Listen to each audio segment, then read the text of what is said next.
नमस्कार, मैं वसंत रावल ज्योतिष विद्या ज्ञान चैनल के अंदर आज मैं आपको बताने आया हूं कन्या लग्न की कुंडली के अंदर वैवाहिक सुख कैसे देखा जाता है। कन्या लग्न की कुंडली के अंदर आज मैं आपको 17 प्रकार के अलग अलग नियम बताने आया हूं और इन नियमों के आधार पर हम लोग ये सुनिश्चित करते हैं कि व्यक्ति को वैवाहिक सुख प्राप्त होगा या नहीं होगा। तो आइए देखते हैं। कुंडली के अंदर अगर यहाँ पे 6 नंबर लिखा हो तो समझ जाना ये कन्या लग्न की कुंडली है। पहला नियम शुरू करते हैं।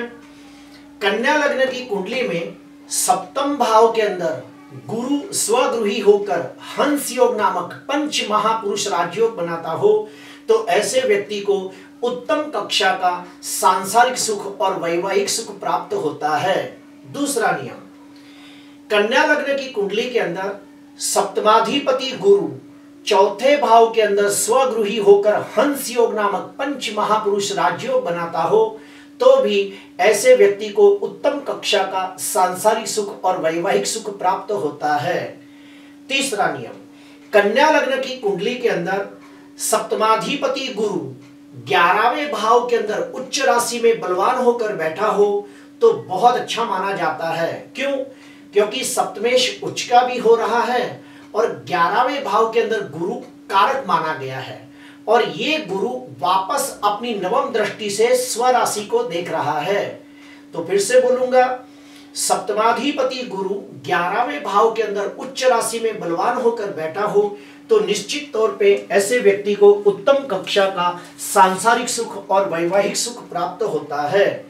चौथा नियम, सप्तमाधिपति गुरु भाग्य स्थान के अंदर स्वगृही शुक्र के साथ युति करके बैठा हो तो बहुत अच्छा मानते हैं। क्यों? क्योंकि सप्तमाधिपति गुरु नवम भाव के अंदर खुद के कारक भाव में बैठा है और यहाँ पे भाग्याधिपति शुक्र भी स्वगृही होकर बैठा है। तो 2 अच्छे पॉइंट हो गए।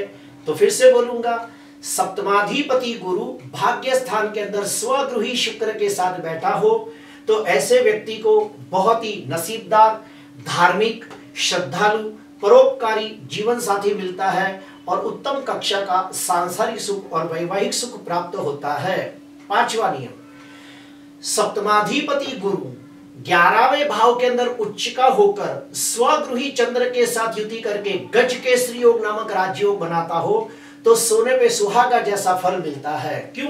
क्योंकि यहाँ पे 4 शुभ पॉइंट मिलते हैं। कौन से 4 है तो सुनिए।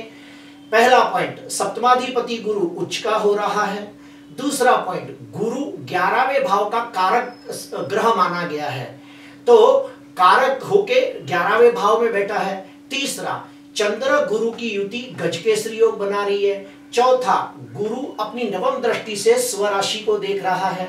तो फिर से कहूंगा, सप्तमाधिपति गुरु उच्च का होकर 11वें भाव के अंदर स्वगृही चंद्र के साथ बैठकर गजकेसरी योग नामक राजयोग बनाता हो तो सोने पे सुहागा जैसा फल मिलता है और ऐसे व्यक्ति को बहुत ही बुद्धिमान, गुणवान, तेजस्वी, प्रभावशाली, संस्कारी, धार्मिक, श्रद्धालु और मित्र के समान जीवन साथी मिलता है। छठवां पॉइंट, 7वें भाव का स्वामी गुरु 11वें भाव में बैठा हो और 11वें भाव का स्वामी चंद्र सप्तम भाव में बैठा हो, अर्थात 7वें और 11वें भाव के स्वामी आपस में परिवर्तन योग बनाते हो तो ऐसे व्यक्ति को संस्कारी, विनम्र, विनयी, विवेकी, धार्मिक, समझदार और परोपकारी जीवन साथी मिलता है और ऐसा व्यक्ति उत्तम कक्षा का सांसारिक सुख और वैवाहिक सुख प्राप्त करता है। 7वां नियम, सप्तमेश गुरु और लाभेश चंद्र की शुभ युति सुख स्थान में होती हो तो भी बहुत अच्छा फल मिलता है। क्यों? क्योंकि यहाँ पे एक साथ 3 प्लस पॉइंट हो रहे हैं। कौन से तो सुनिए, सप्तमाधिपति गुरु स्वगृही होकर हंस योग नामक राजयोग बना रहा है। दूसरा कि सप्तमेश और लाभेश की युति गजकेसरी योग बना रही है और तीसरा, चंद्र यहाँ पे दिग्बली हो रहा है। तो फिर से कहूंगा, सप्तमेश और लाभेश की युति सुख स्थान में होती हो तो बहुत अच्छा फल मिलता है। ऐसे व्यक्ति को बहुत ही नसीबदार, भाग्यशाली, सर्व सुख संपन्न जीवन साथी मिलता है। 8वां पॉइंट, लग्नेश बुध और सप्तमेश गुरु की शुभ युति सुख स्थान में होती हो तो भी बहुत अच्छा माना गया है। ऐसे व्यक्ति को उत्तम कक्षा का सांसारिक सुख और वैवाहिक सुख प्राप्त होता है। 9वां नियम, लग्नेश बुध और सप्तमेश गुरु की युति दसम भाव में होती हो तो भी बहुत अच्छा माना जाता है। तो यहाँ पे दो दो प्लस पॉइंट होते हैं। क्यों?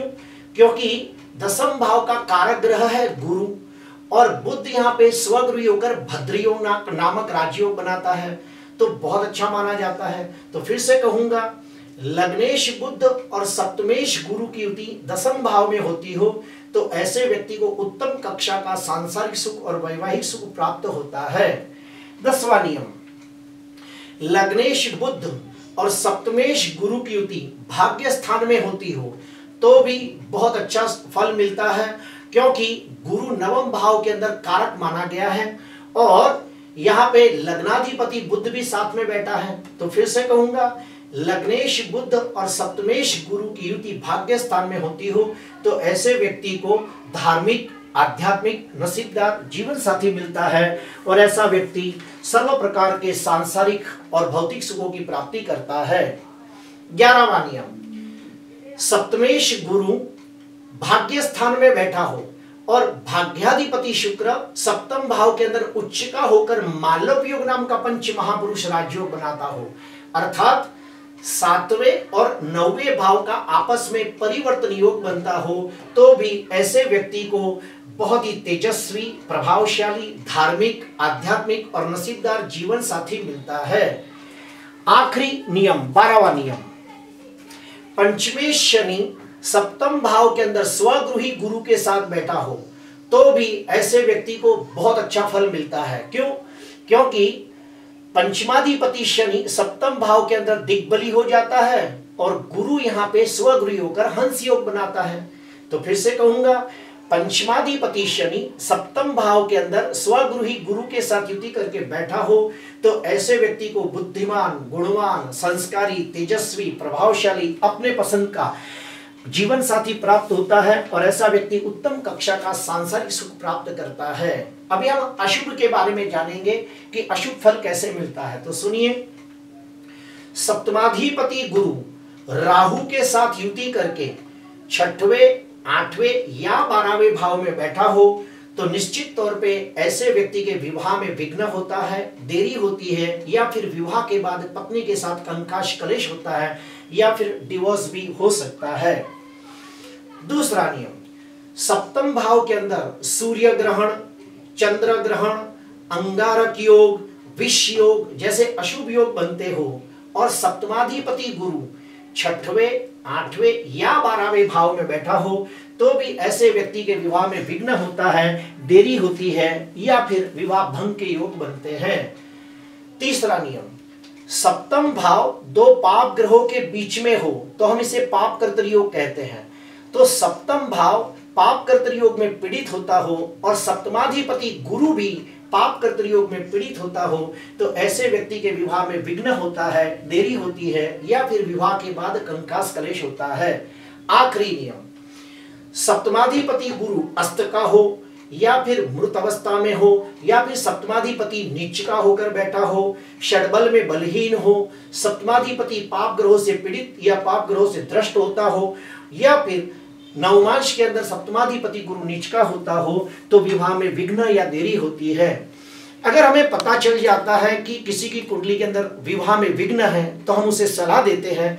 अगर लड़का हो तो हम उसे सलाह देते हैं कि अर्क विवाह की पूजा करके प्रथम विवाह के दोष को टाल देना चाहिए और फिर कुंडली मिलाप करके दूसरे विवाह में प्रवेश करें।